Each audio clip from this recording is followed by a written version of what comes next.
Good morning! Ngayon gagawa tayo ng lumpiang chicken. Ito yung mga kailangan nating ingredients. Chicken, 1/4 lang po yan, less meat tayo.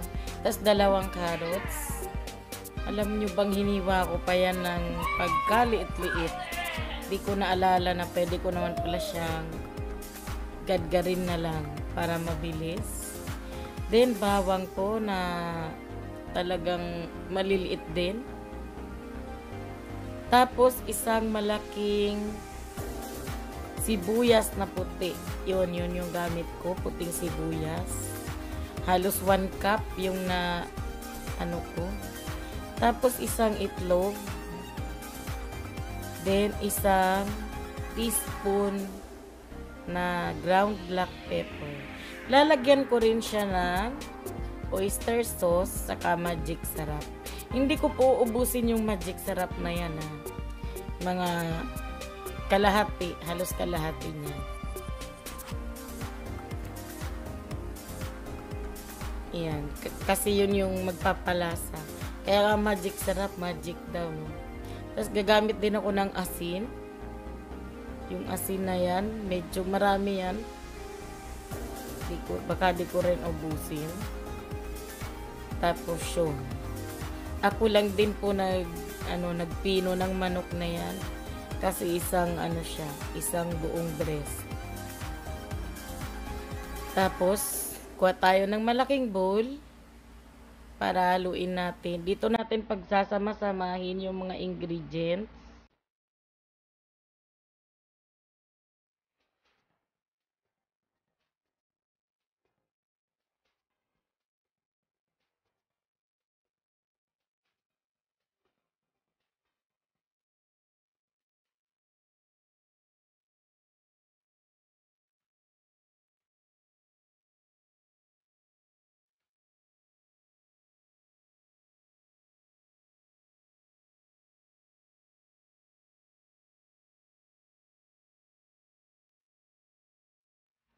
Ayan, tapos na nating mahalo yung mga ingredients. At ngayon, ready na po ito para balutin. Ayan. Ngayon naman, pag-iwa-hiwalayin muna natin yung lumpia wrapper natin. Medyo matigas to kasi galing sa ref.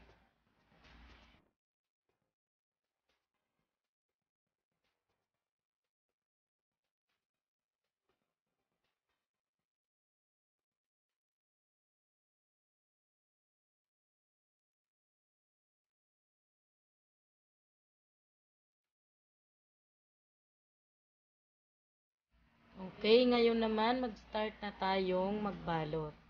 Gagamit tayo ng konting tubig para panglagay natin sa dulo para nasasarado natin yung yung lumpia. Para hindi tayo mahirapan pag nagprito tayo. So yun, ganyan lang. Kunti-kunti lang yung nilalagay ko. Mga isang spoon lang siya.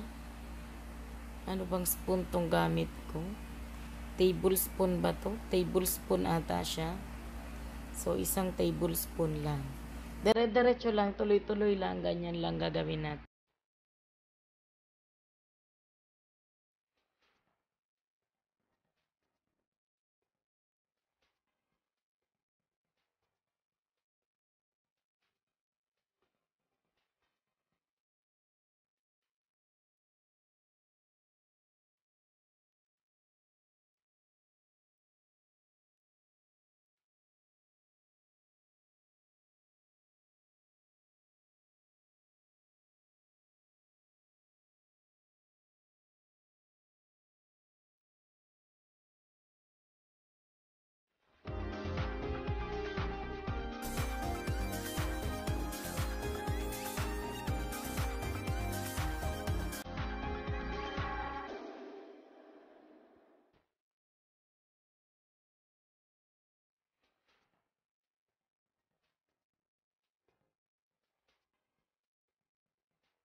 Ayan, ngayon magpiprito naman tayo ng lumpia natin. Naglagay ako ng 3 cups na oil, cooking oil dito sa cooking pan natin. Then, ilalagay ko siya sa 200. Kasi dapat mainit na mainit bago natin ilalagay yung lumpia natin. Tapos, monitor na lang tayo ng init ng ating kalan para hindi siya masunog na hilaw.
Ayun, ito na po yung ating finished product, ang ating chicken lumpia.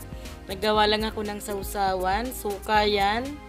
Nilagyan ko lang ng konting asin, sibuyas, meron din yung konting bawang, tapos may asukal, konti lang din. Tagkukunti siguro mga 1/2 teaspoon lang yung mga yun. Tasyan. Napakasarap po ng ating chicken lumpia at healthy pa.